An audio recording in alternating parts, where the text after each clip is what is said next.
बिस्मिल्लाहिर्रहमानिर्रहीम अस्सलाम वालेकुम। आज का हमारा टॉपिक ऑफ डिस्कशन है प्रोटीन यूरिया। फर्दर हम डिस्कस करेंगे नेफ्रोटिक सिंड्रोम। अब जो प्रोटीन यूरिया है वो बेसिकली क्या है? Proteinuria as a name indicates that as protein is simply protein. Uria means concentration of protein in the urine.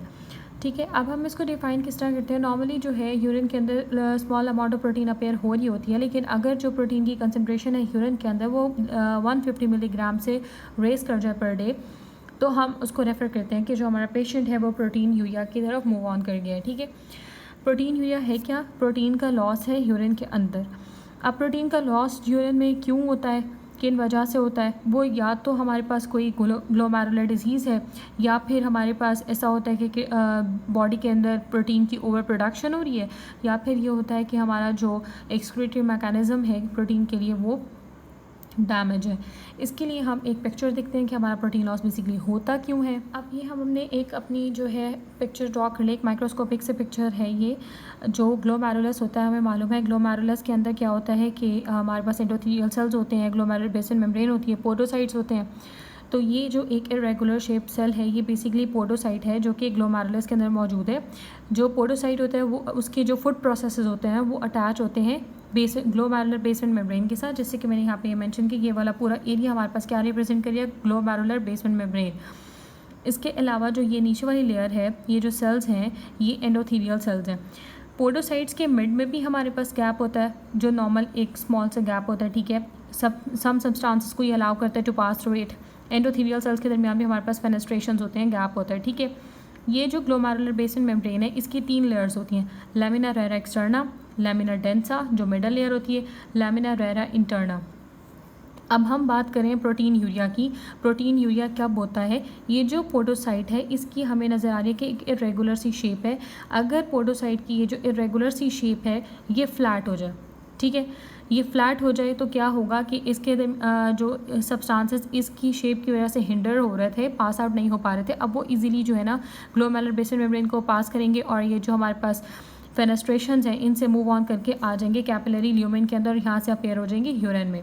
ठीक है, रीज़न क्या है प्रोटीन यूरिया की? कि बेसिकली ये जो पोडोसाइट्स है ना इनकी फ्लैटनिंग हो जाएगी। पोडोसाइट्स की फ्लैटनिंग होगी तो क्या होगा कि जो गैप है ना इन दो पोडोसाइट्स के दरमियान वो रेज हो जाएगा, गैप रेज हो जाएगा। जो सब्सटेंसेस हैं, जो लार्जर मॉलिक्यूल्स हैं, उनको एक जो है पाथवे मिल जाएगा, एक बिगर पाथवे मिल जाएगा, एक बिग आउटडोर मिल जाएगा फॉर देयर एस्केप, और फिर वो ब्लड से एस्केप करके किधर आ जाएंगे? कैपिलरी ल्यूमेन में, ये यहाँ से अपेयर हो जाएंगे यूरिन के अंदर। आई होप सो ये कॉन्सेप्ट समझ में आ गया। अब यहाँ से एक बात मैं आपको बताती चलूँ, जो हम यहाँ पे ये बात याद रखेंगे कि जब प्रोटीन यूरिया हो रहा है तो बेसिकली जो ग्लोमेरुलर बेसिन मेम्ब्रेन है ना वो इंटैक्ट है, उसमें किसी किस्म का कोई डैमेज नहीं आ रहा। सिर्फ जो चेंजिंग आ रही है वो पोडोसाइट की शेप में चेंज आ रहा है। ठीक है, पोडोसाइट का शेप चेंज होगी, पोडोसाइट की शेप फ्लैट होगी, जो फेनेस्ट्रेशन है, जो स्पेसेस हैं पोडोसाइट्स के मिड में वो इंक्रीज़ हो जाएंगी, और जो हमारे पास प्रोटीन मॉलिक्यूल है यानी लार्ज मॉलिक्यूल और वेट लार्ज साइज मॉलिक्यूल जो हैं वो इजीली इसको क्रॉस आउट कर जाएंगे। लेकिन इस केस में जो ग्लोमेरुलर बेसिन मेम्ब्रेन है वो इंटैक्ट है। If for example there is a damage in the glomerular basement membrane, तो हमारे पास क्या होगा? जब ग्लोमेरुलर बेसिन मेम्ब्रेन डैमेज होगी तो ब्लड कास्ट जो हमारे पास यूरिन के अंदर अपेयर होगी, यानी कि जो ब्लड सेल्स हैं वो हमारे पास पेनिट्रेट कर जाएंगे ग्लोमेरुलर बेसिन मेम्ब्रेन से, और वो अपेयर हो जाएंगे किधर? कैपिलरी ल्यूमेन से ब्लड में। मेन अब हमें यहाँ से क्या रीज़न पता चल गई कि जो हीमाचूरिया होता है यानी जो ब्लड अपेयर होता है यूरिन के अंदर वो क्यों अपेयर होता है। अब हम थोड़ी सी जो है ना क्लासिफिकेशन डिस्कस कर लेते हैं कि प्रोटीन यूरिया हमारे पास किन किन कॉजेज़ की वजह से हो रहे हैं, और उन कॉजेज़ को हमने डिफरेंट जो है उनकी लोकेशन की बेस पे डिवाइड कर दिया। अब वो कॉज हमारे पास जो है ग्लोमेरुलर इन ओरिजिन हो सकती है, वो कॉज हमारे पास ट्यूबुलर इन ओरिजिन हो सकती है, वो कॉज हमारे पास कोई भी हो सकती है। जब ग्लोमेरुलर कॉज होगी तो इसका मतलब बेसिकली क्या होता है कि जो परमिएबिलिटी टू द प्रोटीन्स है ना वो रेज हो रही है। Permeability to the proteins raise होने की मैंने आपको रीज़न बता दी कि जो पोडोसाइट है इसकी फ्लैटनिंग हो जाएगी, गैप इंक्रीज हो जाएगा, लार्ज मॉलिक्यूलर वेट जो लार्ज मॉलिक्यूलर साइज जो प्रोटीन्स हैं वो इजीली पेनिट्रेट कर जाएंगे और अपेयर हो जाएंगे यूरिन में। ट्यूबुलर के बारे में क्या बताते हैं हम? बेसिकली होता ही है जो लो मॉलिक्यूलर वेट प्रोटीन्स होते हैं ना वो ग्लोमेरुलस से फिल्टर होकर आ जाते हैं कैपिलरी ल्यूमेन में। ठीक है, फिर जो कैपिलरीज होती हैं उनका काम होता है कि वो जो स्मॉल अमाउंट ऑफ प्रोटीन आ गया है जो हमारे फिल्ट्रेट में उसको रीअब्जॉर्ब करेगी। अगर हमारे पास any kind of tubular damage है, any kind of tubular nephritis हुआ हुआ है, ट्यूबुलर डैमेज हुआ हुआ है, ट्यूबुलर इन्फ्लेमेशन है या नेक्रोसिस हुआ हुआ है, तो वो प्रोटीन्स हमारे पास रीअब्जॉर्ब नहीं होंगे, और वो जो स्मॉल अमाउंट ऑफ प्रोटीन जो स्मॉल साइज प्रोटीन्स हैं वो रीअब्जॉर्ब नहीं होंगे, वो अपेयर होना शुरू हो जाएंगे यूरिन में। ये हो गए दो एबनॉर्मलिटीज़। अब जो तीसरी बात है वो ये है कि जो प्रोटीन है उसकी बॉडी के अंदर कंसनट्रेशन रेज हो जाएगी, यानी जो हमारा लिवर है वो प्रोटीन की सिंथेसिस को बढ़ा देगा। जब लिवर प्रोटीन की सिंथेसिस को बढ़ाएगा, एक्सेसिव जो प्रोटीन होगी वो ब्लड में होगी, और एक्सेसिव प्रोटीन का कंपनसेट करने के लिए जो हमारी किडनी है वो एक्सेस प्रोटीन को जो है यूरिन में अपेयर करना शुरू कर देगी। ये 3 मेजर कॉजेज़ होती हैं जिनकी वजह से प्रोटीन हमारे पास अपेयर होता है यूरिन में। अब हम मूव ऑन करते हैं कि प्रोटीन यूरिया से जो हम एक मेन जो डिज़ीज़ है वो कौन सी एसोसिएट करती है। प्रोटीन यूरिया के साथ जो मेन डिजीज़ एसोसिएट करती है वो होती है प्रोटीन यूरिया, वो होती है नेफ्रोटिक सिंड्रोम। ठीक है, अब नेफ्रोटिक सिंड्रोम बेसिकली होती क्या है? नेफ्रोटिक सिंड्रोम को हम डिफाइन करते हैं, it is a disease that is characterized by heavy proteinuria. How much quantity of protein in the urine? That is greater than 3.5 gram per day. Hypoalbuminemia, that is low albumin in the blood, and edema. ये सब cause जो हमारे पास characteristics आ रही है nephrotic syndrome की, ये क्यों आ रही है? प्रोटीन यूरिया की हम पढ़ चुके कि flattening effacement of the foot process of podocyte हो जाता है। ठीक है, और जो आगे हाइपोएल्ब्यूमिनेमिया या एडीमा हो रहा है, इसके हम फर्दर कॉज पढ़ते हैं। अब हमने अपने कॉन्सेप्ट को थोड़ा क्लियर करने के लिए क्या किया है, ये जो पोडोसाइट्स है ना उनको ड्रॉ कर लिया है। बेसिकली होता क्या है कि ये जो पोडोसाइट्स होते हैं ना, ये नेगेटिवली चार्ज होते हैं, एज आई हैव मेंशन कि क्या होते हैं, नेगेटिवली चार्ज होते हैं। ठीक है, ये भी नेगेटिव चार्ज इनके ऊपर है, ये नेगेटिवली चार्ज होते हैं। यानी इसका मतलब ये है कि अगर एक ऐसा सब्सटेंस जिसके ऊपर नेगेटिव चार्ज होगा, जो हमारी बॉडी में प्रोटीन्स होते हैं वो बेसिकली नेगेटिवली चार्ज होते हैं, तो अगर वो सब्सटेंस जिसका नेगेटिव चार्ज होगा वो यहाँ से पास ऑन नहीं कर सकेगा, वो यहाँ से रिपेल हो जाएगा। लाइक जो है वो एक दूसरे को रिपेल करेगा, like charges repel each other and opposite charges attract each other. तो यहाँ पे क्या है, लाइक चार्जेस है ना, ये एक दूसरे को क्या करेंगे, रिपेल करेंगे। ठीक है, इस तरह से क्या होगा, प्रोटीन यहाँ से मूव ऑन नहीं कर सकेगा। एक बात चार्ज हो गई, दूसरी बात शेप हो गई। शेप में क्या है, जो ये हमारे पास एक स्लिट लाइक जो है एनाइन, ये हमारे पास ईजिली जो है वो क्रॉस कर जाएगा इस स्पेसेस को।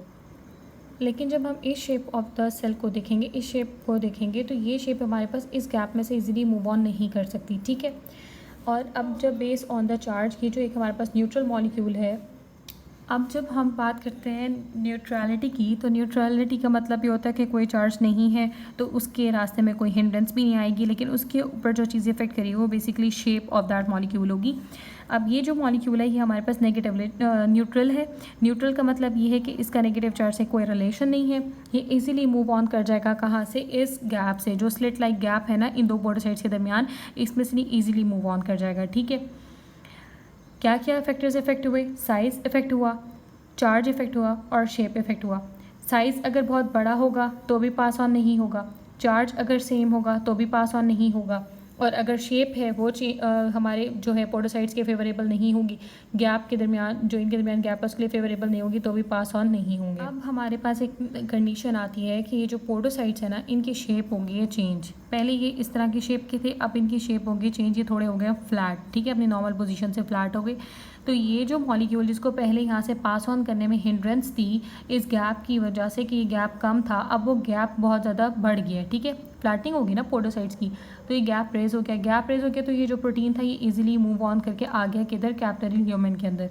किधर आ गया, ये इजीली मूव ऑन करके आ गया कैपिलरी ल्यूमेन के अंदर। यहाँ से ये अपेयर होने लग जाएगा किसके अंदर, यूरिन के अंदर।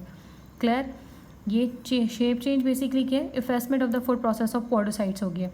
अब हमने क्या देख लिया कि वो कौन कौन सी चीज़ें हैं जो कि इस सब के ऊपर इफेक्ट कर रही हैं, मॉलिक्यूल के ट्रांसपोर्ट के ऊपर इफेक्ट कर रही है, मॉलिक्यूल के जो है ल्यूमिन में अपेयर होने पे इफेक्ट कर रही है। वो हमारे पास साइज़ है, अगर size bigger than the space between the two podocytes है तो मॉलिक्यूल जो है वो पास ऑन नहीं होगा। चार्ज सेम है तो पास ऑन नहीं होगा, लेकिन अगर चार्ज न्यूट्रल है या पॉजिटिव है तो ईजिली पास ऑन हो जाएगा। अगर शेप उस स्लेट की जितनी नहीं है तो भी हमारे पास पास नहीं होगा। ये कौन से फैक्टर्स हैं जो अफेक्ट करेंगे फिल्ट्रेशन ऑफ सब्सटेंसेस को across glomerular basement membrane via podocytes. Okay, now moving on towards the features of nephrotic syndrome. कि नेफ्रोटिक सिंड्रोम में फीचर्स क्या क्या होते हैं। जैसे हम प्रोटीन यूरिया पढ़ रहे हैं तो इसका मतलब इसके अंदर क्या है, यूरिन प्रोटीन लॉस हो रहा है। ठीक है, हाइपोएल्ब्यूमिनेमिया हो रहा है। हाइपोएल्ब्यूमिनेमिया का मतलब ये है, hypo means decrease concentration of albumin in एमिया that is blood. Blood के अंदर एल्ब्यूमिन की कंसनट्रेशन कम होने का मतलब पता है क्या है, जाहिर सी बात है जो प्रोटीन्स हैं वो बेसिकली हमारे ब्लड में मौजूद हैं। अब वो ब्लड से क्या हो रही है, मूव आउट करके आ रहे हैं किधर, यूरिन के अंदर, यानी ब्लड के अंदर उनकी कंसनट्रेशन कम हो रही है। तो इसलिए हम यहाँ पे कहेंगे कि यूरिन लॉस प्रोटीन के अंदर ज़्यादा हो रहा है, लेकिन वो जो प्रोटीन ब्लड के अंदर मौजूद है वो कम हो रही है, हाइपोएल्ब्यूमिनेमिया हो रहा है। अब हम यहाँ पर्टिकुलरली एल्ब्यूमिन की बात क्यों करें? बॉडी के अंदर जो मेन ऑस्मोटिक प्रेशर को, ऑस्मोटिक ग्रेडियंट को मेंटेन करके रखा हुआ है जिस प्रोटीन ने, लार्ज साइज प्रोटीन ने, वो एल्ब्यूमिन है। मेजर कंसनट्रेशन भी बॉडी के अंदर एल्ब्यूमिन की जो होती है ना वो पाई जाती है। इस वजह से हम एल्ब्यूमिन को एज ए रेफरेंस ले रहे हैं। फिर क्या होगा? अब हमने ये बात की कि जो एल्ब्यूमिन है वो ऑस्मोटिक प्रेशर जो है, प्लाज्मा ऑस्मोटिक प्रेशर और प्लाज्मा ऑनकोटिक प्रेशर को मेंटेन किए हुए है। तो क्या होगा? जब एल्ब्यूमिन का लॉस हो जाएगा, एल्ब्यूमिन कम हो जाएगी, तो फ्लूइड की एक्यूमुलेशन इंक्रीज़ हो जाएगी। फ्लूइड की एक्यूमुलेशन इंक्रीज़ होगी तो क्या हो जाएगा? एडीमा हो जाएगा। अब जो प्लाज्मा ऑस्मोलैरिटी है उसको मेंटेन प्रोटीन के साथ साथ और दूसरा कौन सा सब्सटेंस करता है? लिपिड करता है। जब प्रोटीन कम होगा तो उस प्लाज्मा की ऑस्मोलैरिटी को कंपेंसेट करने के लिए लिपिड की कंसंट्रेशन बॉडी में रेज हो जाएगी। जब लिपिड की कंसंट्रेशन रेज होगी in order to compensate the protein loss, तो हमारे पास लिपिड की कंसंट्रेशन ब्लड में ज़्यादा हो जाएगी, हाइपरलिपिडेमिया हो जाएगा। ठीक है। अब बात आती है पोलीयूरिया की। ये पोलीयूरिया नेफ्रोटिक सिंड्रोम में कैसे हो रहा है? प्रोटीन लॉस हुआ, ब्लड के अंदर क्या हुआ, यानी कि जो हमारा प्लाज्मा है उसके अंदर वाटर की कंसंट्रेशन बढ़ गई। वाटर की कंसंट्रेशन जब बढ़ेगी तो क्या होगा? जो एक्सेसिव वाटर है बॉडी उसको कंपेंसेट करने के लिए बाहर निकालेगी उस वाटर को, तो क्या होगा? पोलीयूरिया हो जाएगा।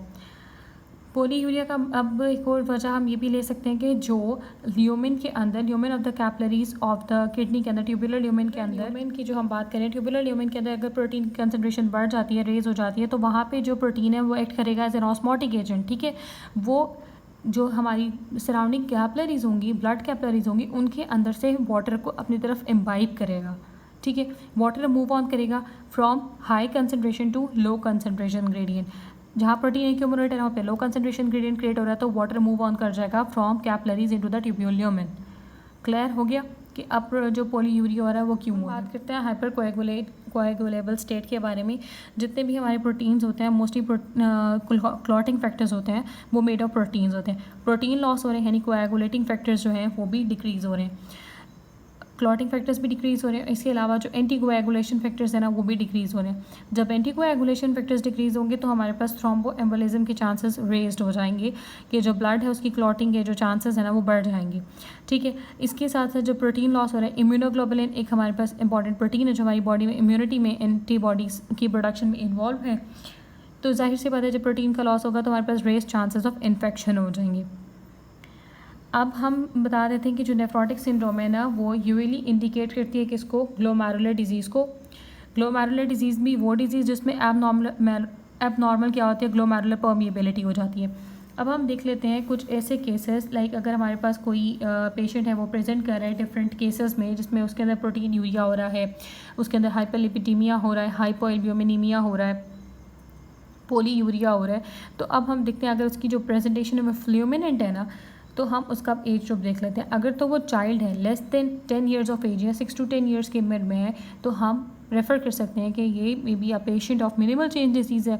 अगर सेम प्रेजेंटेशन के साथ हमारे पास कोई एडल्ट आता है, यंग एडल्ट आता है, तो हम इसका जो अपने माइंड में डायग्नोसिस बनाएंगे वो प्राइमरी फोकल सेगमेंटल ग्लोमेरुलोस्क्लेरोसिस की तरफ ले जाएंगे। अब अगर इसी सारी की सारी कंडीशन के साथ अगर हमारे पास पेशेंट प्रेजेंट करता है लेकिन उसकी age middle age to older age के दरमियान है, तो हम रेफ़र कर सकते हैं कि इसको एज रिलेटेड कोई नेफ्रोपैथी हुई है, कोई मेम्ब्रेनस नेफ्रोपैथी हुई है, कोई एमाइलॉइड डिजीज़ हुई है, तो उस केस में हम इन्वेस्टिगेशन हेपेटाइटिस बी सी की करवा लेते हैं, HIV सीरोलॉजी करवा लेते हैं, बेंच जॉन्स प्रोटीन चेक करवा लेते हैं। ये बेसिकली क्या होती है? हमारे पास सब एक्यूट प्रेजेंटेशन होती है। ठीक है। अब हमारे पास क्या होता है कि अब जो है ना कि डिजीज़ की ना ग्रेजुअल प्रोग्रेशन हुई है। ठीक है। एकदम से नहीं हुई, ग्रेजुअल प्रोग्रेशन हुई है, और एज ग्रुप जो भी है वो कोई भी एज ग्रुप हो सकता है। मोस्टली हम इसके अंदर ले लेते होते हैं वो पेशेंट जिसको डायबिटीज़ टाइप 1 हुई है। ठीक है। डायबिटीज़ टाइप 1 हुई है तो हमारे पास पहली बात माइंड में क्या आती है कि इसको may be a kind of diabetic nephropathy हुई हो। ठीक है। उसके लिए हम उसका ग्लूकोज लेवल चेक कर लेते हैं, उसके लिए हम उसका ग्लाइकोसाइलेटेड हीमोग्लोबिन का लेवल चेक कर लेते हैं। अब हम इन्वेस्टिगेशन क्या क्या कराते हैं कि हमने तो इन सिम्पटम से आइडेंटिफाई कर लिया है कि maybe we have a patient of nephrotic syndrome. इसके लिए हम यूरिन डिप्स्टिक टेस्ट करवा लेते हैं। ये स्पेसिफिक टेस्ट होता है फॉर एल्ब्यूमिन। जितनी कंसंट्रेशन ऑफ एल्ब्यूमिन यूरिन के अंदर अपेयर हो रही है उतने उस लिहाज से हम इसको वैल्यू दे देते हैं। इसके अलावा यूरिन एनालिसिस कर लेते हैं। यूरिन एनालिसिस बेसिकली हम क्या करते हैं, यूरिन डिप्स्टिक टेस्ट से हमें ये तो कंफर्म हो गया कि प्रोटीन अपेयर हो रहा है यूरिन के अंदर, लेकिन यूरिन एनालिसिस में बेसिकली हम करते क्या होता है, हम देख लेते हैं कि हमारा जो है जो यूरिन में अपेयर हो रहे हैं। अगर रेड ब्लड सेल्स अपेयर हो रहे हैं तो हमारा डायग्नोसिस ग्लोमेरुलोनेफ्राइटिस की तरफ मूव ऑन कर जाएगा। अगर वाइट ब्लड सेल्स अपेयर हो रहे हैं तो हमारे पास पायलोनेफ्राइटिस की तरफ मूव ऑन कर जाएगा, इंटरस्टिशियल नेफ्राइटिस की तरफ मूव ऑन कर जाएगा। अगर फैटी कास्ट है तो हमारे पास क्या होगा, नेफ्रोटिक सिंड्रोम का हम डायग्नोसिस लेंगे, क्योंकि उसके अंदर क्या हो रहा था, लिपिड्यूरिया हो रहा था। हम टेस्ट करवा लेंगे माइक्रोएल्ब्यूमिनूरिया के लिए। माइक्रोएल्ब्यूमिनूरिया मोस्टली जब माइक्रोएंजियोपैथीज होती हैं, माइक्रोएंजियोपैथीज कब होती हैं, जब डायबिटिक नेफ्रोपैथी होती है तब होते हैं। अदर जो इन्वेस्टिगेशन में हम उसकी क्रिएटिनिन क्लियरेंस चेक करवा लेंगे, serum BUN creatinine ratio check करा लेंगे, सीबीसी, सीरम एल्बुमिन लेवल, ये सब कुछ चेक करवा लेंगे, रीनल अल्ट्रासाउंड करा लेंगे। मैनेजमेंट क्या होगी, मैनेजमेंट में हम देखेंगे अगर हमारा पेशेंट जो है वो एसिम्प्टोमेटिक प्रोटीनूरिया का विक्टिम है तो हमने उसको एज सच कोई वर्कअप नहीं देना। अगर उसकी डिजीज़ ट्रांजिएंट है, अगर तो वो प्रोटीनूरिया परसिस्टेंट रह रहा है, लाइक वीक्स और मंथ से जो है ना वो परसिस्टेंट रह रहा है, तो हमने फर्दर उसकी इवैल्यूएशन करनी है। हम उसके अपना जो ट्रीटमेंट प्रोटोकॉल, अपनी जो इन्वेस्टिगेशन है, अपना जो ट्रीटमेंट वगैरह स्टार्ट करेंगे। हम पेशेंट का ब्लड प्रेशर चेक करेंगे, उसकी रेगुलर एग्जामिनेशन करेंगे यूरिन सेडिमेंटेशन की। अगर हमारे पास जो पेशेंट है वो प्रेजेंट करता है किसके साथ, सिम्प्टोमेटिक प्रोटीनूरिया के साथ, तो हमने ना अंडरलाइन कॉज को आइडेंटिफाई कर लेना है कि अंडरलाइन कॉज बेसिकली है क्या जिसकी वजह से प्रोटीनूरिया हो रहा है, हमने उसको ट्रीट करना है। ठीक है, इसके अंदर हम जो ड्रग यूज़ करेंगे, हम जो एस इनहिबिटर्स यूज़ करेंगे। एस इनहिबिटर्स बेसिकली अब इसमें यहाँ पे ना क्यूरेटिव नहीं होते, लेकिन ये हम यूज़ इसलिए करते हैं कि मैसिव जो प्रोटीनूरिया होता है ना उसको डिक्रीज़ कर देते हैं, क्योंकि वे जो डायलेशन करा देते हैं इफरेंट आर्टीरियोल्स की। उसके अलावा हम डायूरेटिक्स दे देते हैं, ये सिम्प्टोमेटिक ट्रीटमेंट होता है कि एडिमा को रिजॉल्व करने के लिए डायूरेटिक्स। फिर हमारे पास हाइपरलिपिडीमिया हो रहा है। हमने बताया कि प्रोटीन के लॉस को कंपनसेट करने के लिए बॉडी लिपिड की कंसंट्रेशन को रेज़ करेगी। जब बॉडी लिपिड की कंसंट्रेशन को रेज़ करेगी तो LDL और HDL जो हमारे पास low density lipoprotein, high density lipoprotein, दोनों की कंसंट्रेशन रेज़ होगी। ठीक है, जब दोनों की कंसंट्रेशन रेज़ होगी, लिपिड कोलेस्ट्रॉल लेवल जो है ब्लड का वो रेज़ हो जाएगा। तो इसके लिए हम स्टेटिन्स देते होते हैं, लिपिड जो कि लिपिड लॉरिंग ड्रग्स होती हैं। यहाँ से हमारे पास क्लियर हो गया कि नेफ्रोटिक सिंड्रोम हो क्यों रहा है, उसकी इन्वेस्टिगेशंस क्या है, उसकी मैनेजमेंट क्या है। होप सो आपको ये टॉपिक समझ आ गया होगा। अब आपको इसको याद करने की ज़रूरत नहीं होगी। अगर आपको वीडियो अच्छी लगे तो please like this video and subscribe my channel. Thank you. अल्लाह हाफ़िज़।